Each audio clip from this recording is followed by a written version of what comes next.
I am live. Hello, hello. I am super excited to be on here with you today. And my intention is to just have a good chat about hypermobility and how it can affect your hands. And I'm really, truly here to answer like any of your questions that you might have about your hands, about hypermobility, about how hypermobility shows up in your hands. You might have it, you might not even know that you have it. Hello, hello, everybody. So I'm just here, post literally any questions that you have about your hands, especially if you're hypermobile, but if you're not, or if you don't know that you are, like ask away. I am here to answer your questions today. And I also want to tell you about some of this new support. It's not new to you, but it's new to me in terms of I've never needed a wrist support before. And here I am wearing just a wrist support. Normally I need the thumb, but we've got just the wrist on today. But yeah, drop any questions that you have for me. I just got done picking a winner for every 10 people that enroll in Hypermobile Hands Blueprint, I am picking one winner to do a hand pain intensive with.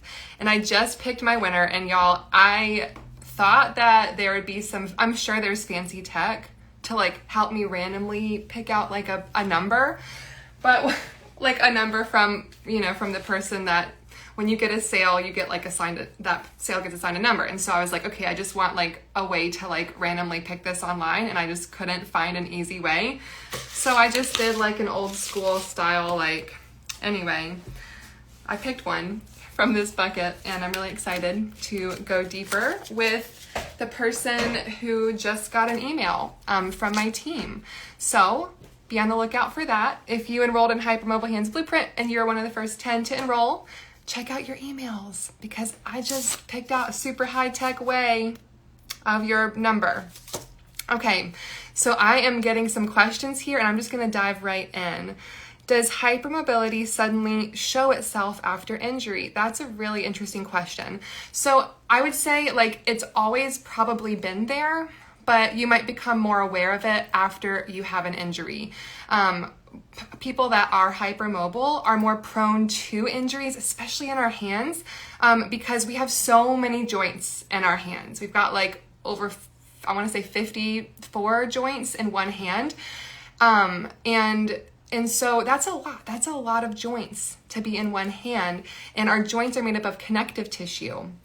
Hypermobility is a connective tissue disorder, which means that our connective tissue is more elastic, is more stretchy than what is typical of somebody. So when we have connective tissue that connects our joints together, that doesn't hold as strong as someone that's not hypermobile, then your joint is going to be way more flexible, right? And definitely more prone to injuries. So oftentimes what I see, and what I used to see a lot when I worked at a hand clinic, is someone would come in with a sprain or an injury or dislocation, and they didn't know before they had that injury that they were hypermobile. They just thought, I just got an injury because of this traumatic thing that happened to my hand. And that was true. But after working with them, we learned, okay, your fingers do bend backwards a little more than usual, or this could have, your hypermobility could have played a role. Maybe you still would have gotten injured, but maybe not to the degree that you were. I often also see a lot of recurring injuries, so chronic tendonitis in people with hypermobility, and that's just because, again, our connective tissue is not holding our joints together as sturdily as a non-hypermobile person. So I see a lot of chronic tendonitis, a lot of people that don't even know they have hypermobility. They just think, I've just got tendonitis in my wrists, for my whole life, when really it's no, you're probably subluxating right here and your tendon is slipping. And luckily there's a lot of things that you can do about it. But yeah, long story short, I don't think that an injury causes hypermobility to show up afterwards, but more so that you just become more aware of it. And as you become more aware of your own hands and what is normal or what is not normal, or what is serving you or what is not really serving you, then you can make changes and tweaks. And that's when the hand supports comes in, and the exercises comes in, and modifying, changing how you're doing certain activities comes in, just the more that you become aware of your own hypermobility.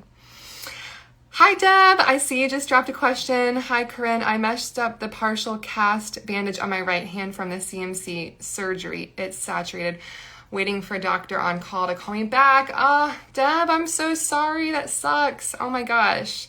I love you, and I'm sorry that you're going through that. A good call to call the doctor, because you don't want a wet bandage on stitches on something that just had surgery. You got to keep that dry.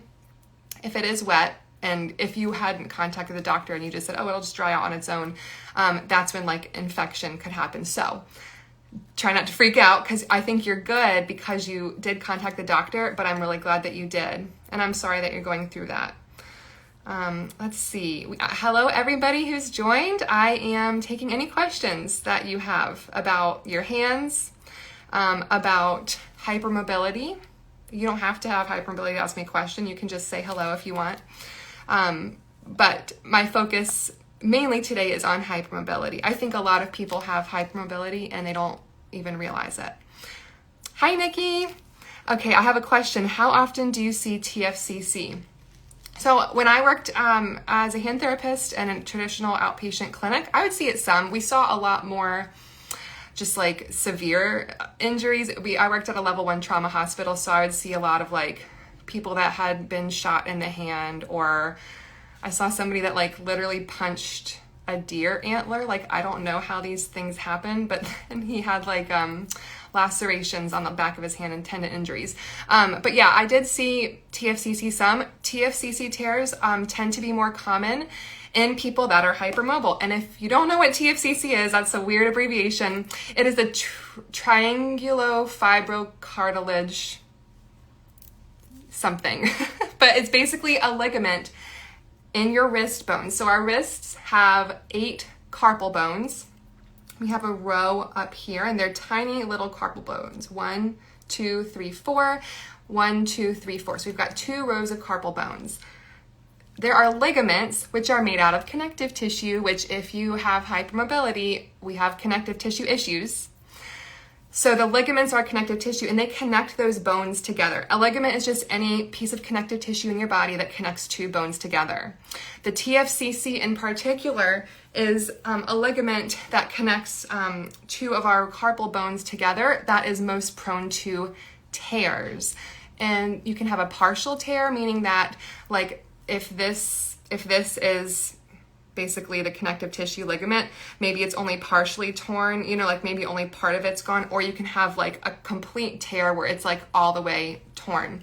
But that is more common in people with hypermobility, and especially if you're somebody that when your wrist does certain movements, if you're like doing if you're doing gripping and twisting, let's say you're opening up a door, you've got a round doorknob and you grip it and twist it, and you notice like almost like a clunking sensation right here, or popping, and it hurts, that is a sign that you're having a subluxation right here, which means that your tendon, there's a tendon right here that tends to slip out of place if you have hypermobility. I made a reel about this a few days ago, so make sure you check that out.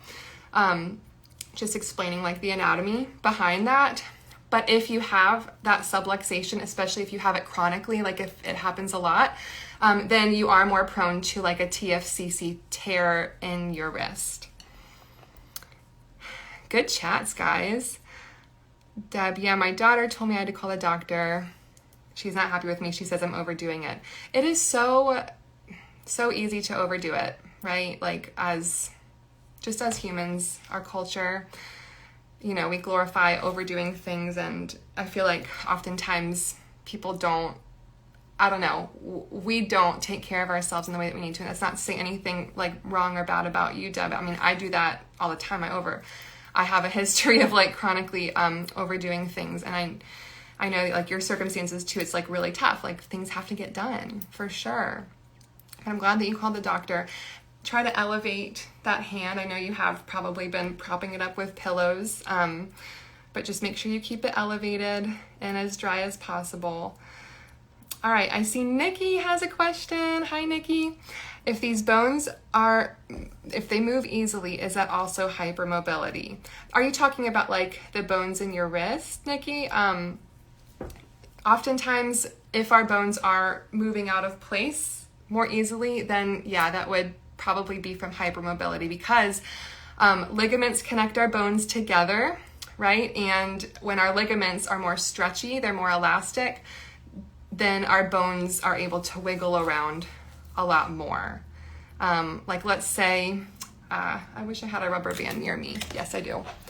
So let's say like our ligaments are stretchy and elastic like this, whereas the typical person's rubber bands might be more, or the typical person's ligaments might be more like a piece of twine. When you have ligaments that are stretchy like this, that are supposed to be more like twine, then our bones would be more subject to moving around more, and that is the definition of a dislocation is when two bones that are supposed to be touching are not touching anymore. A subluxation is simply a partial dislocation where those two bones that should be touching, and a joint is made up of two bones. Okay, so that's all a joint is. It's just where two bones interface, where two bones come together. So a dislocation is when those two bones that are making up a joint come all the way apart. That could be, that could be in your hand. That could also be in your shoulder. Shoulder is really common. Any joint in your body can have a dislocation because our ligaments and just all of our connective tissue, tendons are made up of connective tissue, ligaments, our whole body is made up of connective tissue. And so the dislocation does happen more when you are hypermobile. A subluxation is simply a partial dislocation. So those two bones that make up a joint don't fully separate, but instead they might just kind of like come apart a little bit and then maybe come back together. And with a subluxation, oftentimes like you see those in the hands like more chronically. Like I see people that have subluxations oftentimes like right here, they'll feel like it's popping. And then definitely the wrist, the thumb can, I could bend this backward, but I'm learning that I don't need to do that so much anymore. But your thumb, especially right here, if it tends to pop backwards, that could be a subluxation or even a dislocation. Oftentimes it'll just pop right back into place. And then these joints too in our fingers, I've seen them slip forwards and backwards or slip sideways.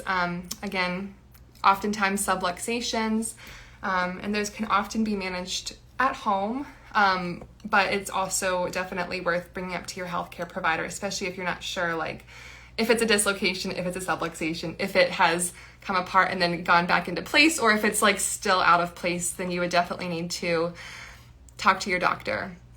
Hi, Melissa. Thanks for doing this Q&A. Absolutely. Thank you for being here. Melissa's awesome. She's a PT that has hypermobility, that treats people with hypermobility, and she has group programs. So definitely check her out, Dr. Melissa. I don't know how to say your last name. Cole? I think I'm saying it right. Let me know. Oh, she said she had to run but wanted to pop on. Yes. Okay. Thank you, Melissa. Hi, everybody who's joining. I am here just answering your hypermobility hand questions, or if you're not hypermobile, just answering any questions that you have about your hands.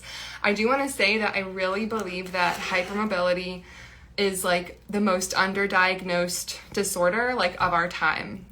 It used to be thought of as super rare, and now we're learning that it is not very rare at all.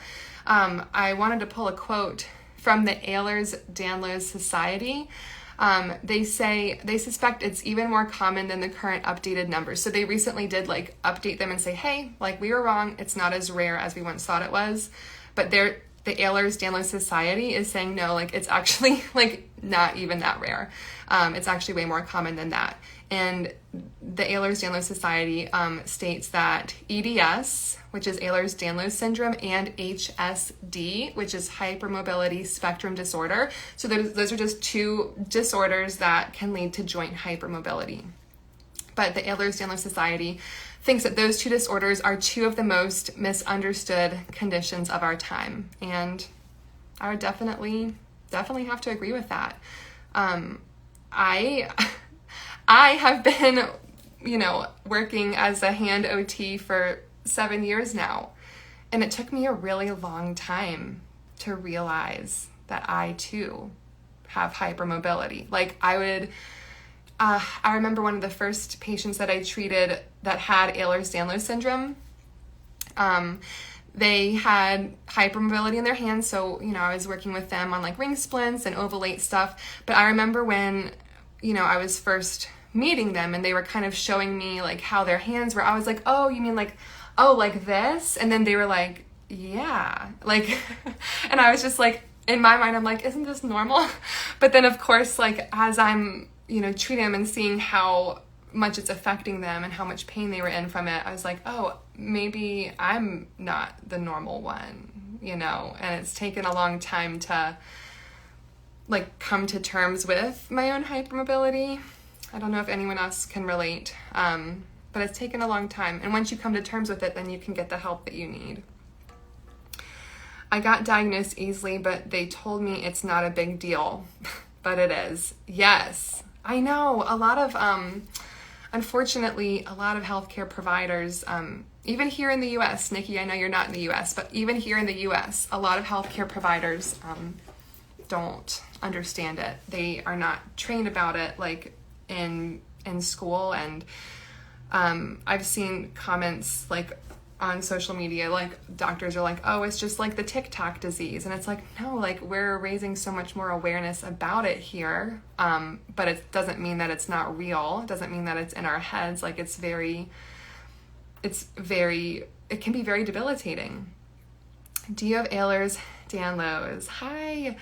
So officially I do not. I'm on a diagnosis journey and I finally have a doctor that, I finally have a doctor.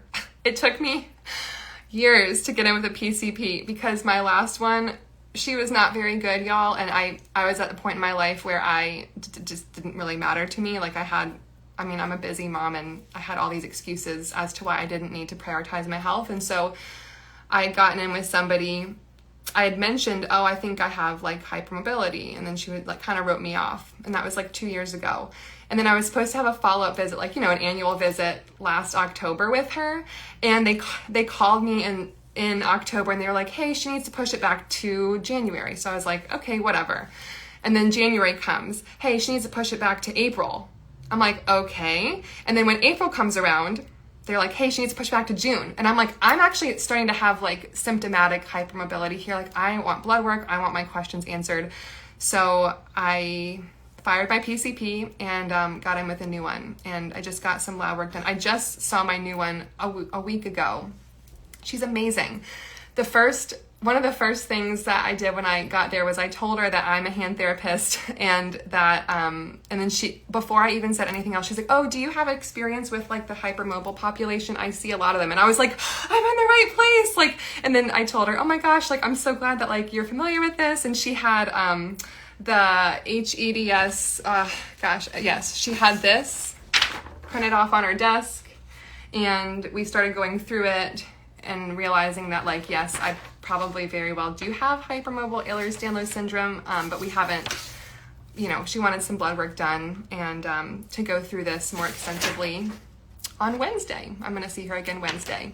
So anyway, long story long, I don't have a diagnosis yet, but I'm on it. And I think once I have a diagnosis, whether it is HEDS or just HSD, and not just HSD, because HSD or a hypermobility spectrum disorder can be just as debilitating, if not more debilitating than EDS. So it's like, it's all a spectrum. Everybody's symptoms can vary like seriously so much. And I'm definitely just learning so much about how hypermobility has affected me my whole life, and it's just like weird to see all the pieces come together. She was like, oh, she had me do like this test and, all of the signs like that were there. And she's like, oh, did you have a history of like dental crowding? I was like, oh yeah, I had 4 permanent teeth removed. And she's like, oh. Then she tested my heels for these like papules or something. And then apparently I have those. Yeah.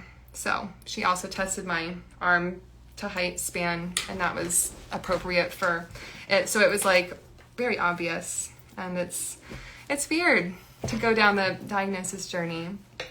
You were diagnosed by a geneticist. Oh, okay. So I'm wondering if you have HEDS or if you have a different type, because to my knowledge, I don't think that you can get genetic tests for HEDS. I think it shows up on like some of the other ones, but not HEDS to my knowledge. All right, I see I have another question up here. This is fun. Thanks for bringing the convo. I was like, are people gonna like engage with me if I just show up like without a plan? And I'm so glad. PCP who diagnosed hypermobility. Yes, I'm gonna pull that up because it's already escaped my brain. Hello, brain fog. Hello, brain fog. Let me see. I know it's with Nickel Bridge. Are you in Richmond, Vanessa? I'm wondering, is anyone here in Richmond? If you are, or if you're in Virginia, you should travel to see Kathleen D. Pascal Sealing, MD. I'm gonna write that in the comments because she is so good. Kathleen, I don't think she has an Instagram, but she just started her own practice like a year ago because she said she wanted to do things differently. But she takes insurance. It's so hard to find practitioners who do things the right way and also take insurance. All right, Seelig, okay, MD. Because insurances make it so dang difficult as a practitioner. I'm working with insurances here in Richmond and I'm about to just stop that side of my business because it is too much. It's too much for this one person right now. Oh, you're in Sacramento, California. Okay, that's cool. I just put Kathleen's name in the comments right here. She's so wonderful. Like, she is so validating. She was like, you know, everything's a spectrum. I told her about like my dysautonomia and she's just so, she just believes me, you know? She understands. She has hypermobility herself, so she totally gets it and she understands. I think there are certain, at least for my life that I've noticed, there are certain environmental factors or stress factors that bring out my symptoms a lot more. And lately I've just been going through, you know, some stress. Being a mom of 3 little ones and running a business is a lot. And I love all aspects of it, but it's a lot. And so anyway, I'm working on my stress management. But y'all, this is so fun. Pop me any more questions you have about your hands. Does anyone here have any tendinitis, any numbness and tingling? Those are all more common in hypermobility too. And oftentimes you might have those symptoms and not even know that you're hypermobile. Just literally understanding like what hypermobility is and how it can affect your hands is so impactful. And that is why like literally the first entire module of Hypermobile Hands Blueprint, the first 6 videos, I kind of walk you through like what it is, how it shows up in your hands, what a subluxation is, what that looks like, what that feels like, what to do about it, you know, how to tell which joints are hypermobile in your hands. Those are all like super important things to be aware of. And then like knowing your pain patterns, starting to pay attention to the things that trigger your pain, noticing like if you tend to have more pain in the middle of the night, or maybe when you wake up in the morning, or does it tend to set on like cumulatively throughout the day so that by the end of the day your hands are like on fire because you've used them all day, or maybe it's like a certain activity that's triggered it. It's like really important to start to pay attention to your pain patterns and know, you know, what is setting off your pain so that we can then modify either that activity or wear some handy dandy supports during that activity. I noticed after taking my oval 8 off my finger, it doesn't extend so much. Oh, interesting. So even if like, your name has flute in it, so I'm just going to tell him you're a beautiful flute player. Nikki plays some amazing music, y'all. And that's interesting. So are you, when you're playing the flute without your oval 8, you're noticing that finger doesn't hyperextend so much? That's good. That's like kind of retraining that joint. Yes, awesome. That's kind of, I think it helps to like retrain your joints to like rein it in and to like understand what maybe a more normal range of motion is for, or a range of motion that's more supportive. It's kind of like you practice with the oval 8 on, and then it sounds like you've been practicing with it off. And as long as if it's off, it's not, you know, bending backwards a ton and causing you a lot of pain. And you can kind of like work on trying to make it more rigid. That's awesome. Way to go. That's amazing. You forgot it one day. Yeah, you can control it better. Yeah, that's huge. Super proud of you. I often feel like one of the things that are not really talked about, like with hand supports and with ring splints and with just all the types of hand supports, is that it's not just that they can ward off pain, but like Nikki said, like I really do feel like they can kind of help to retrain, especially if you're hypermobile, they can kind of help to like retrain your joints to understand like what supported feels like and like what a more helpful range of motion feels like. And if you, like a classic example would be like if you go to push a button, this is not a button, but we're just gonna pretend it's a button, and you go to push it, and every time you push it, your finger hyperextends back, then maybe one day you're like, I'm sick and tired of that, and so you decide to put like a ring splint on, or an oval 8 splint, which is just the plastic version of a ring splint, and then you start to train your body that, hey, like actually I can push it without that bending backwards motion. Then perhaps if you wear that support like long enough, then you practice it without it on, and you notice that you can really intentionally go to do things such as push a microwave button without that backwards motion. So just keeping that finger more rigid. But I do think that wearing certain hand supports, certain finger supports or wrist supports or thumb supports or whatever it is, wherever your problem area is, I really think that wearing those regularly and then practicing life without them is a good way to like retrain those joints to like behave in a more supportive way for you. Water. Everyone take a sip of water. Learning how to manage pain of hypermobile DIP joints as a manual therapist. Oh my gosh. Yes. I feel this pain so much. It sounds like you are an OT. Do you work in a hand clinic? That was literally my life in the hand clinic. This was like before I accepted the fact that I am extraordinarily hypermobile. I just didn't, and look at me, I'm like, oh, I couldn't accept that I'm hypermobile, but like, look at this, okay? That's not normal. But it's normal for me and it's okay. Anyway, yeah, I had a really hard time pushing on my patients' hands. Like we would work with some stiff people. Like I told you earlier, like we would see people that had their entire hand shattered from a gunshot wound, and we would have to like mobilize their fingers manually, meaning we had to push on their fingers. And oh my gosh, like this right here, having to push someone's finger, you know, that was really stiff. That was so much work on my fingers. I totally hear you. Makes me feel like I need to change my career path at times. LOL. Yeah, that's one of the reasons why I literally love this online space, is because I don't have to push on anybody's hands. I just use my words. It is so hard. Have you tried any ring splints or oval 8 splints on your DIP joints? I know for me, it was my thumbs. Like my unstable thumbs took the brunt of a lot of that work. And I actually felt like at times I was doing like a disservice to my clients because I literally couldn't push on them the way that they needed to be pushed on. You know, I would like ask for help from other coworkers, which was hard. But I'm super sorry that you're going through that. That's really hard.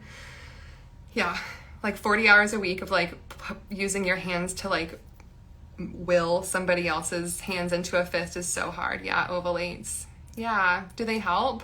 I mean, I'm sure they help some, but it's just still like a lot. Yeah, the thumbs. Okay, the push meta grip is great. We didn't have push meta grips at our clinic, but you know, I never knew what they felt like until I got just like you could probably reach out to Brace Lab and get a sample and say, hey, I'm a hand therapist. I want a sample of this to like try out for myself and show my patients. Get a sample of your size and the whatever side. If you're right-handed, I would get the right hand and just try that out. And then you can also show your patients too, because, you know, I'm sure they would like to see it as well and try it on. I'm gonna drink more water, y'all. Everybody get some water. So, I'm sad that the oval 8 starts to get elastic at some point. Yeah, that is a bummer, Nikki, I know. How is your journey with finding ring splints in Germany? Nikki's in Germany. She's a musician in Germany, and we were trying to find like metal ring splints in Germany, but they seemed a little sketchy. So if anybody on here is from Germany, and you know of a good ring splint carrier, let me know. I'm trying to collect like a list of international ring splint carriers. Yeah, all the ring splints are bad there. I'm sorry. I also have heard of people crafting their own ring splints, but I have no idea how I would do that. I don't know. I'm not a jeweler. That is beyond the scope of what I'll ever do in my lifetime. I've also heard of some like hand therapists going rogue and making their own ring splints in their own clinics. So I have this wrist wrap on because long story short, I found myself, I have 5 kids that are, no, not 5 kids. I'm not gonna have any more kids. I have 3 kids that are 5 and under. And I found myself, they've been really good sleepers ever since we went through sleep school, which was like a gentle way to like train them all how to sleep on their own, because they were basically all night long in and out of our bed. And that was like a little over a year ago. So we went through sleep school. It was really supportive, felt really great about it.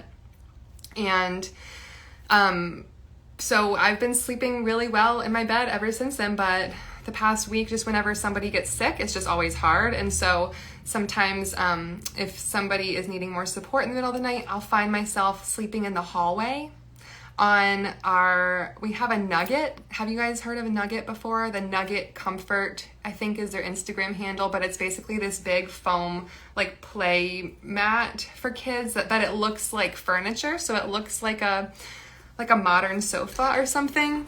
And so I find myself sleeping on this like hard, it's kind of hard, like it's foam, but it's not like as soft as my bed. Okay. My bed is so comfy. I'm obsessed with my bed. I love my bed. Every night that I get to sleep, I just look forward to crawling in it. And so I found myself sleeping in the hallway on this really tough Nugget thing. And it's great for play, but just not great for sleeping on. And so I think my wrist got really contorted in like this weird way to try to make myself more comfortable when I sleep. I think this is common among people that are hypermobile. And hi for everybody who's joining. If you have any questions for me about your hands, about hypermobility or about your hands or just anything, drop them. We're just hanging out here today. Anyway, I think I was trying to make myself all comfy, and I'm hypermobile, so I just need to twist all up in weird ways. And I woke up and my wrist almost felt sprained. So a lot of my clients have had so much success with this that I decided, you know what, I'm just gonna put this on, and I really love it. It makes my grip feel stronger.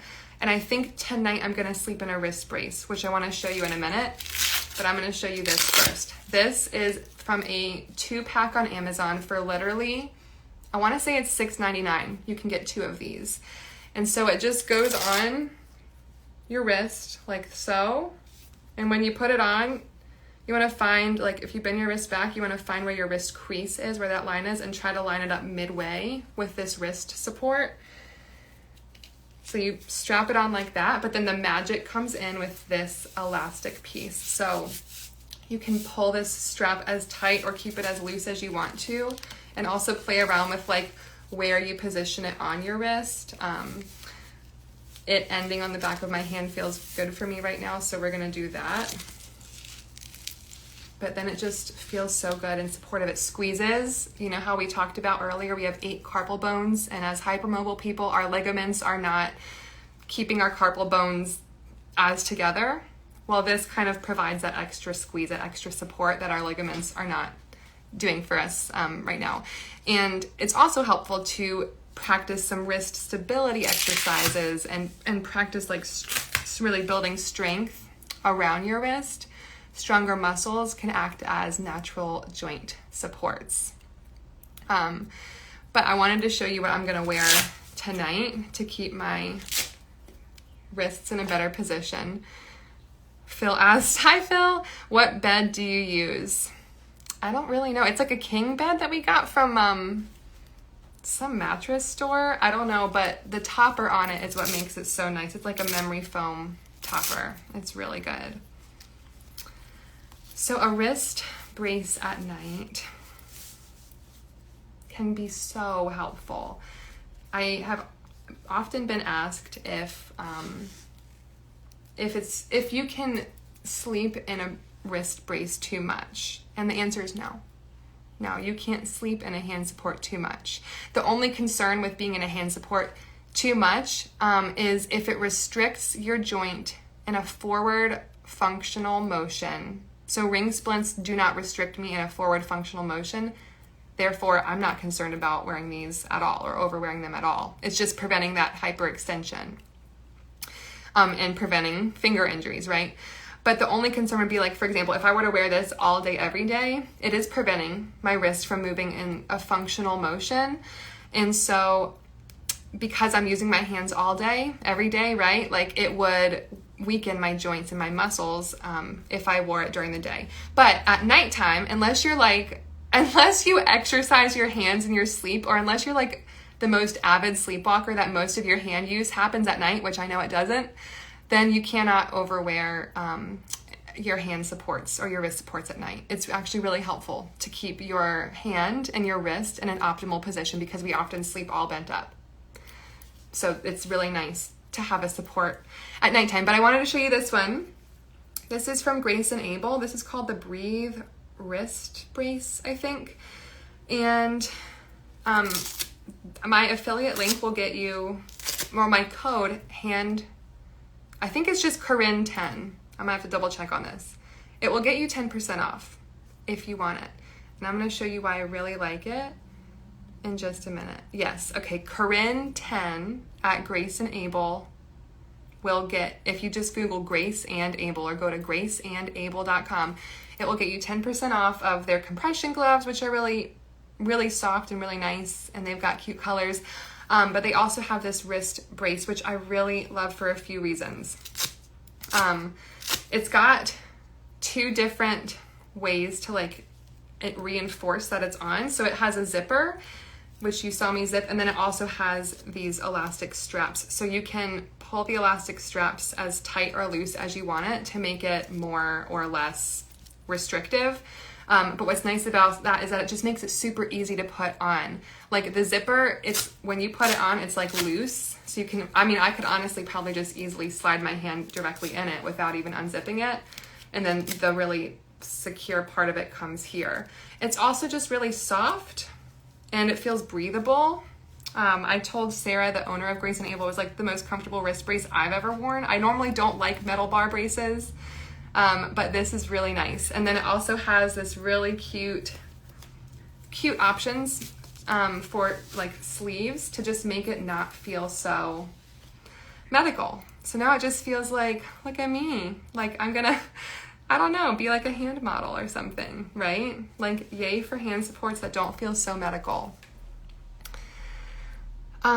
Feel like as hypermobile, you need softer beds to not feel sore in the mornings. Yeah, that's what I feel like. I think the most ergonomic or like best orthopedic bed for anybody, like orthopedic wise, is a softer bed. That's what they told me at the mattress store, because it allows like that curvature of your spine naturally to happen instead of just like sleeping on a stiff board, and then like all of your connective tissue, all your tendons and ligaments and muscles are just like not happy after sleeping on a hard surface.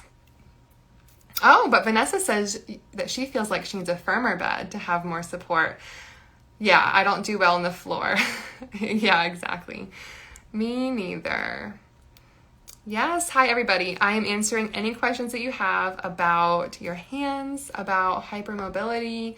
We've had a really good discussion so far. It's been super fun. And I was just showing off this. This is my wrist brace that literally doesn't look like a wrist brace. But I did not sleep on it great last night, so I'm gonna use this tonight so that my wrist is happier when I wake up. And in the meantime, I'm gonna wear this today. This is great because it's like low profile. It doesn't get in the way at all. Well, this has been so fun. So I guess what I wanna tell you is if you have hypermobility and you are looking for more support, like from me, from a community, like check out Hypermobile Hands Blueprint. Seriously, I am seriously so obsessed with it because I feel like I sit in the gray a lot. Like I feel like, okay, when I used to work at a hand clinic, I kind of felt like an outsider in the fact that I emphasize exercises, and there is you get the exercise vault included with Hypermobile Hands Blueprint, which is like over, I want to say like 24 video trainings, but I'm about to add more next week, and over 50 exercises to choose from. So we talk exercises. Exercises are really important, but they're not the only thing. Like, I kind of feel like a lot of people in the healthcare world just think like exercises, oh, if you're in pain constantly, like you're just not doing your exercises enough, or, you know, you're lazy, you're not doing them, like whatever. You're not doing enough. You're not doing enough exercises. Like, just do more exercises, when really maybe they weren't doing the right exercises for them. Maybe they were confused about their form. Maybe they didn't know how to build it into their routine in a sustainable way. We talk about all those things inside the exercise vault, which is what you get inside Hypermobile Hands Blueprint. That's just one module out of 5. So there's exercises, they're super important, but I also feel like what's equally as important, especially if you're living with chronic hand pain, like a chronic condition that affects your hands, what's just as important as exercises are the other things, like the hand supports, finding the right ones to wear during certain activities. Because again, our hands have so many joints. I think they have like 54 joints. I know I wrote like a blog post on this a while ago, and I'm pretty sure one hand alone has 54 joints. That's a lot of joints. Honestly, sometimes no matter how strong your hand muscles get, like sometimes you can't strengthen them enough to naturally support all of the joints in your hands during every single activity that you're doing. We do a lot with our hands. We're constantly heavily gripping things.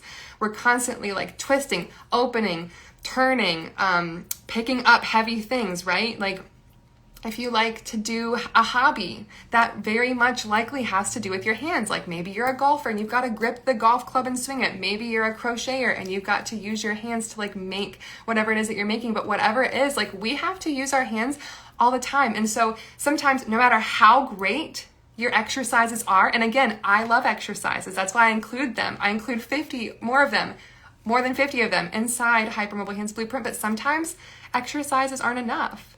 Sometimes you really do have to understand what your other like hand support options are. Also, sometimes you need to figure out how to like modify or change your activity. For example, like introducing an ergonomic jar opener into the kitchen and using it regularly, or using a food chopper. I saw like 3 or 4 people have sent this to me. This is like a viral reel.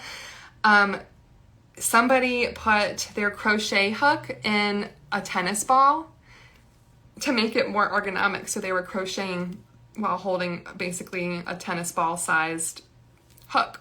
Nikki, I think you sent that to me, but also like a lot of other people did too. It went viral.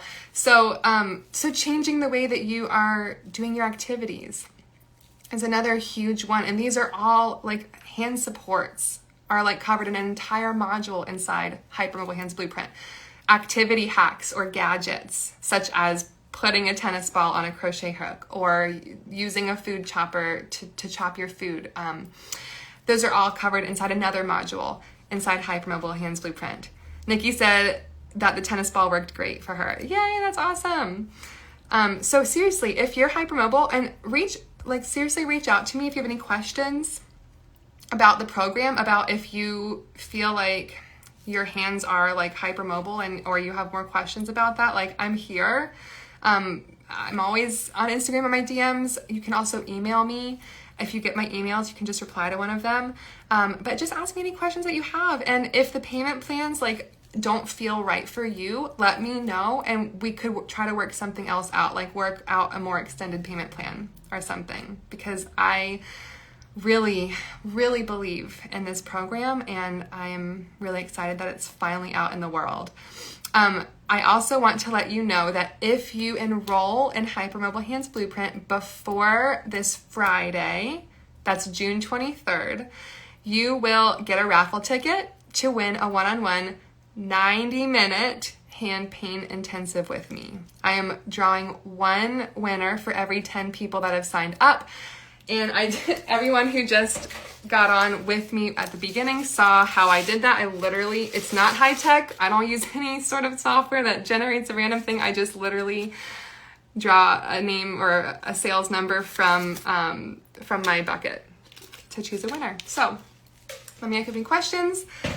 Again, enroll before Friday to get a chance to win 90-minute hand pain intensive. Y'all, we could do a lot in 90 minutes. I don't know how long I've been on here. I think I've been on here for maybe an hour.